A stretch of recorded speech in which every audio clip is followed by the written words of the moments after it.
Conflict in Ethiopia risks pulling in the neighbours. Eritrea's capital has been bombed by forces from the Tigray region. They say Asmara backs Addis Ababa in its ongoing military operation in their region. So, is the Horn of Africa facing a wider conflict? This is Inside Story.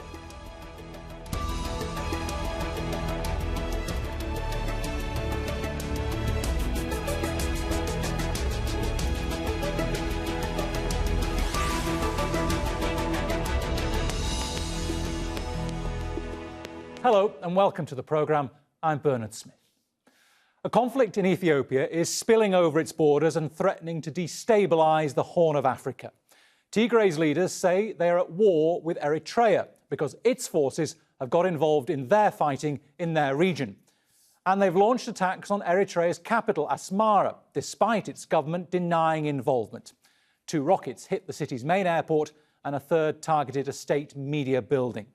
Forces loyal to Tigray's ruling party have been fighting Ethiopian government troops for nearly 2 weeks. Those who attack Tigray will not just attack and return home. We will retaliate while they are here and strike the airports from which they launched attacks. There is no place that we can't reach, and we will continue to attack selected targets that the invading forces are using against us. Ethnic profiling and massacres are reported to be taking place, with both sides being accused of atrocities. Ethiopia's Prime Minister Abiy Ahmed says those who commit crimes against humanity and peace will be held accountable. Mohammed Ado reports from the city of Gondar. The admission by the Tigrayan leadership that they carried out missile attacks against Asmara, the capital of Eritrea, means that the war in Tigray region of northern Ethiopia has officially spilled over international borders. Diplomats say Eritrea could get involved in the fighting quite soon. But when you talk to the Tigrayan leadership, they are adamant that Eritrean forces are already on the ground. Debretsion Gebremichael, the leader of the TPLF, maintains that there are up to 16 divisions from the Eritrean forces who are fighting in support of Prime Minister Abiy Ahmed's forces.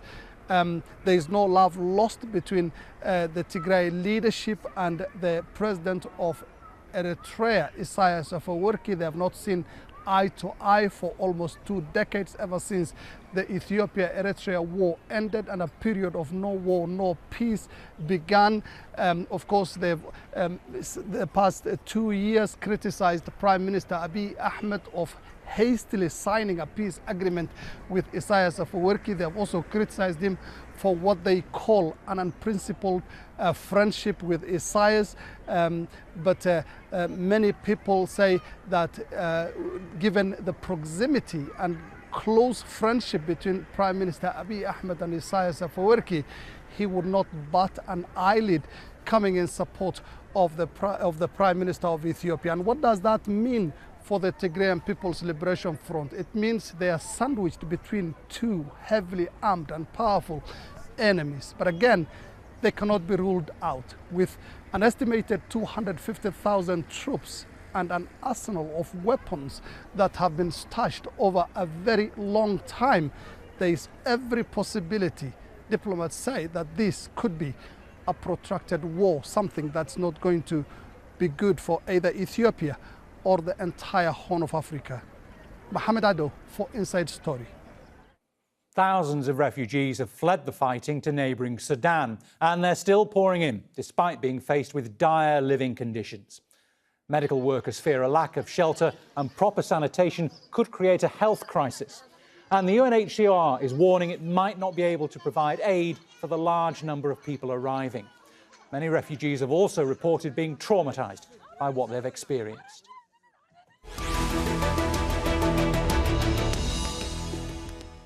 Let's now bring in our guests, and joining us from Nairobi is Matt Bryden. He's a strategic advisor at the think tank Sahan Research.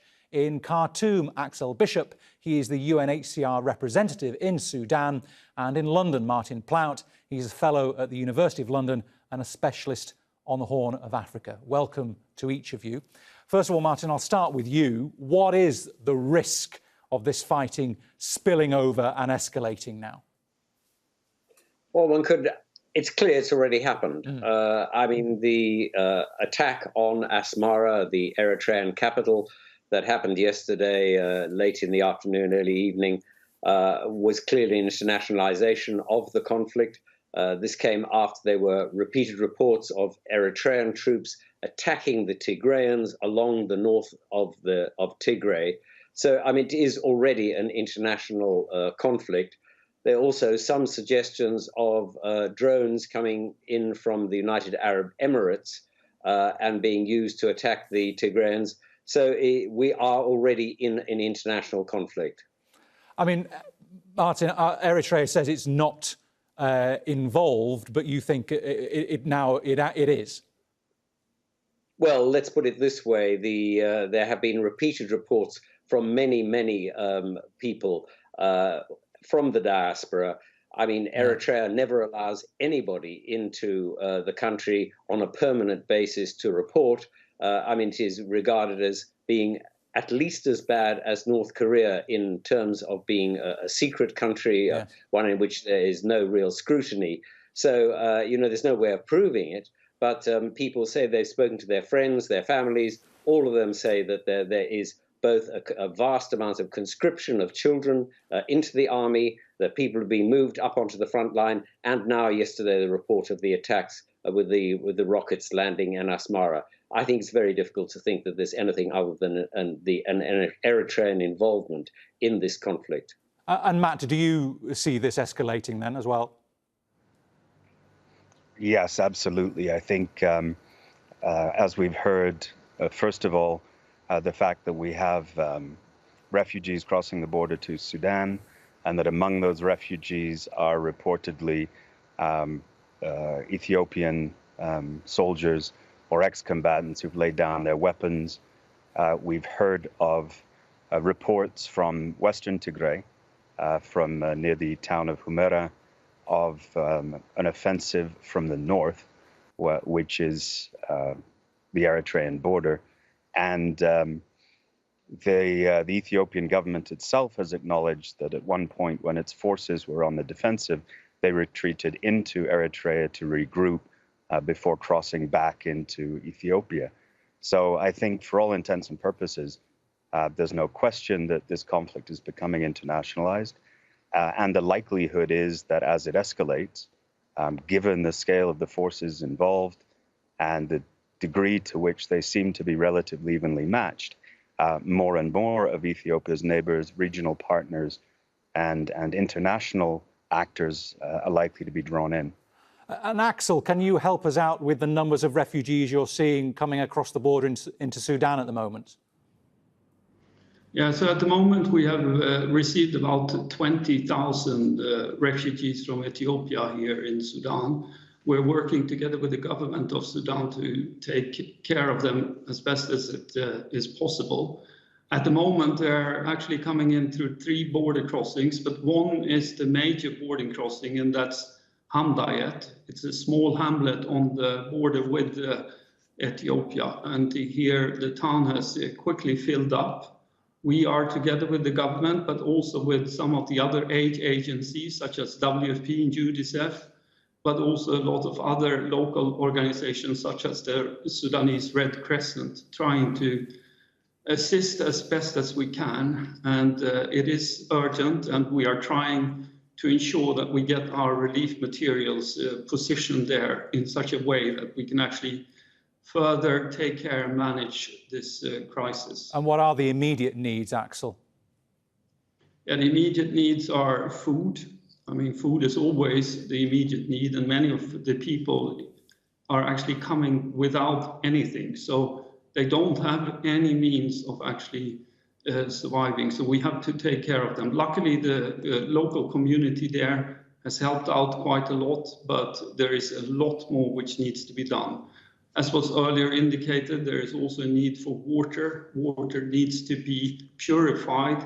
We have a river there, but it needs to be purified, and we're asking our partners, our water specialists, such as UNICEF, to actually help us out with that. There are also many children amongst this. About 50% is estimated to be children. So they have special needs which we need to take care of. Okay. So it's in principle, everything which an aid situation of this nature actually calls for. Okay. And Martin, those refugees seem to be fleeing from some of the reports that are coming out, some pretty grisly ethnic violence, people being killed and hacked at with machetes. What sort of ethnic rivalries have been unleashed here? Well, if you go back to the arrival of Prime Minister Abiy, what he in a sense did was to sort of say that the ethnic federal structure of Ethiopia would be ended, or at least would be challenged. And, you know, the whole process meant that he was trying to bring authority back to the center. And there have been lots of people resisting this. But the particular quarrel in this sense is between local Amhara and the Tigrayans. The Amhara believed that land that belonged to them was stolen by the Tigrayans when they were running the country, and they determined to get it back. And some of their militia are involved in the fighting. Now, exactly who has been doing this terrible massacre that happened in the far west of the country, we don't know. Amnesty International suggested that it might have been the Tigrayans. Yes. Others now interviewing some of the refugees that are being looked after in Sudan are saying, no, actually, it was the Amhara that did it. So I think we need a real investigation, a close look at what happened. But it is an absolute tragedy that this is going on because, you know, in the end, the real enemy in Ethiopia is poverty. It has nothing to do with ethnicity. And using these kind of ethnic issues to kill each other produces nothing but violence and death and is no way forward at all. I mean, Martin, could we be heading for civil war in Ethiopia when these ethnic tensions have been unleashed? Well, we're not heading for it. We are in it. That's what we are in right now. And the real danger is that other groups, shall we say, like the Oromo, from whom Abiy came himself, but who now were deeply alienated by his treatment of them, maybe the Somalis. Others might be drawn into it or feel that they could be drawn into it. And there is a real fragility. One of the things that came out was a report by the US Institute of Peace a few days ago. And really senior American diplomats, including Assistant Secretary of State Johnny Carson, he's a former Assistant Secretary of State, came out saying that there was a danger that Ethiopia could collapse. It would be the worst collapse of a state in 50 years. Now, I'm not predicting that will happen, but these are people who are really serious about the Horn, and if they are worried about it, then I think we all should be. And Matt, do you fear the beginnings of a civil war here in Ethiopia with these tensions unleashed? Yes, indeed, and I think, as Martin said, this isn't necessarily even the beginning of the civil war. There have been incidents of intercommunal and ethnic violence across the country over the past couple of years, including very serious massacres on the scale of what we have seen over the last week or so in Tigray. In fact, I saw just this morning a report of dozens of Ethiopians being massacred in the western Benishangul region.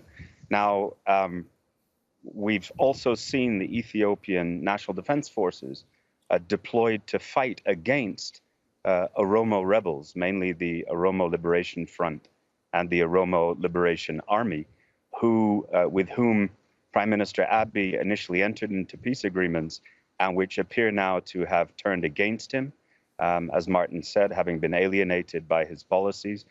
So we see that the federal government is embattled on several fronts. It has seen the emergence of a new regional state in the Sidamo area of southern Ethiopia. And the reform agenda that Prime Minister Abiy promised when he came to power now seems to be perhaps building a life of its own and a momentum of its own that goes beyond the federal government's control and is unleashing some of the centrifugal forces that have been suppressed in Ethiopia for decades. Okay. And Axel, any indication or any estimate on how many more refugees you fear might end up crossing those borders? I mean, we don't have any clear figures. We are, however, making some plans, and we are discussing this with the government of Sudan. I mean, as always, we would like to see that this is being solved as soon as possible in order for us not to mount a large operation, which is then later on very, very difficult to decommission and detangle. So at the moment, we're planning for the 20,000. We have plans for that. We have also pre-positioned stock for additional people, and we have up to 100,000, which is in our plan at the moment. However, this is very, very early in the stage, and as I understand the other panel members are saying here, it might be long, but at this stage for UNHCR or for the UN or for our host government here to say, it's very, very difficult.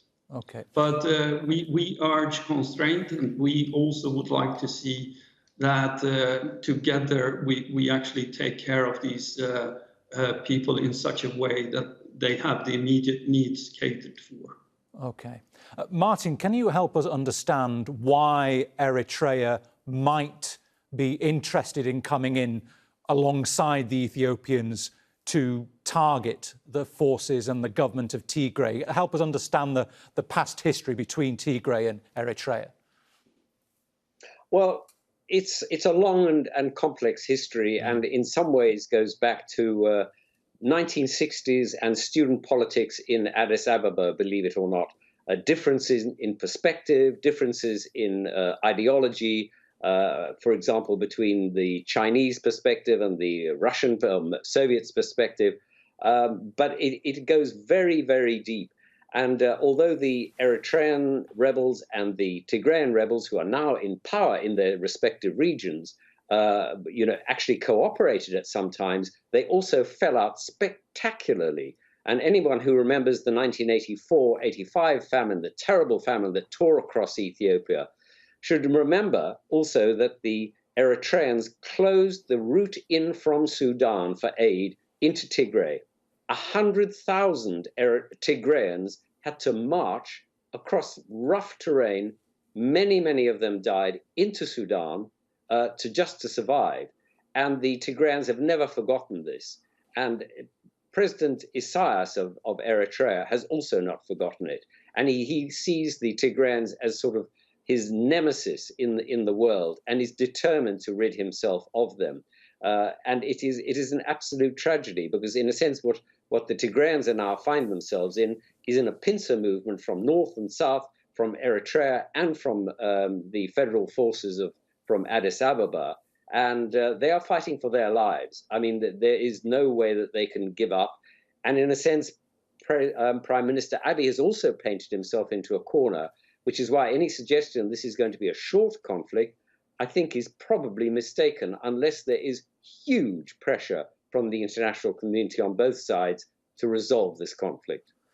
Martin mentions that the pressure that the Tigrayans are under. Is there a possibility that Debretsion Gebremichael, I beg your pardon, miscalculated when he held those local elections in September and ignored the central government's command to cancel them? Well, I think if a miscalculation means that did he expect a full-fledged military intervention so quickly, I'd be surprised if that was his calculation. But it's important to recognize that both sides in this conflict at that time were defending what they considered to be constitutional and legal principles. The Tigrayan leadership, as far as they were concerned, the mandate of the federal government and regional governments were ending. Elections were to be held on 29 August. And in order to renew the legitimacy of Ethiopia's political structures, of its parliament and of its executive, elections were absolutely necessary. So they went ahead according to the original schedule as they understood it.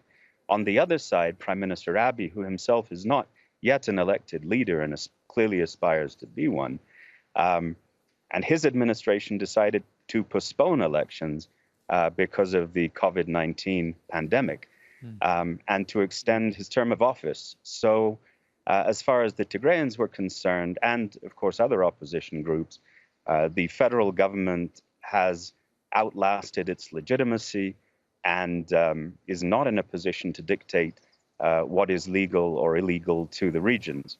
Ethiopia also is a federal state, but many of the principles in its constitution are essentially confederal, with the power lying with the people and the regional states, not with the federal government. So Tigray sees itself as defending its own sovereignty, the federal government defending Ethiopia's unity. And I think, as Martin was suggesting, this is shaping up to be an existential clash between the two sides. Axel, Martin also mentioned before the famine, the 1984-5 famine. Some of the refugees crossing back into Sudan are people who already left the camps. They're going back to camps they were in as a cause of that last famine. What are you hearing from people crossing now as to why they're going back to Sudan? Yeah, it's true that actually we've had a lot of refugee camps, especially in this area, and we still have quite a lot of refugee camps in this area. We already, actually at the moment, we're hosting about 100,000 refugees from mainly Eritrea in the area. Now, the fact is that we had decommissioned a couple of camps and we are looking at actually reopening them. One of these is Kuba, and here we have, together with the government of Sudan, done an assessment to look at how many this site can actually host. But we are in urgent need of actually additional sites, mainly to decongest the border areas because there are so many people there at the moment, but also to make sure that we move people from the border further inland in order to ensure that we have a civilian character of the camp and that it doesn't come in harm's way. So we are looking at all the camps which we had at that time actually decommissioned, and we're trying to see if some of them are still suitable to host refugees. All right. So it's not something which we would like to do, but in this case, it's something necessary. Martin, we've been reminded repeatedly over the last 10 days that the Ethiopian Prime Minister, Abiy Ahmed, won the Nobel Prize for making peace with Eritrea. And we were led to believe there was going to be a process of democratization in Ethiopia. Is that project over? Is it Abiy's fault? Well, isn't this the curse of the Nobel Peace Prize? I mean, Mr. Kissinger got it, Aung San Suu Kyi got it, and I wouldn't say either of them covered themselves in great glory afterwards. It's a real problem. You know, I don't know. I hope the project isn't over. Ethiopia definitely needs democracy, needs to resolve its conflicts in a peaceful way.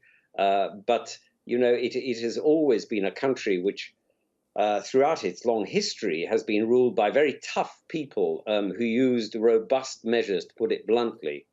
And, you know, will they be able to find another way forward? I hope so, but I wouldn't be too optimistic, shall we say. OK, Matt, then I'll leave that last question to you. Do you think there is a quick way out of this for the Ethiopian Prime Minister, or are we heading for many long, dark days of internal conflict? Well, I would like to be optimistic that there is a quick way out.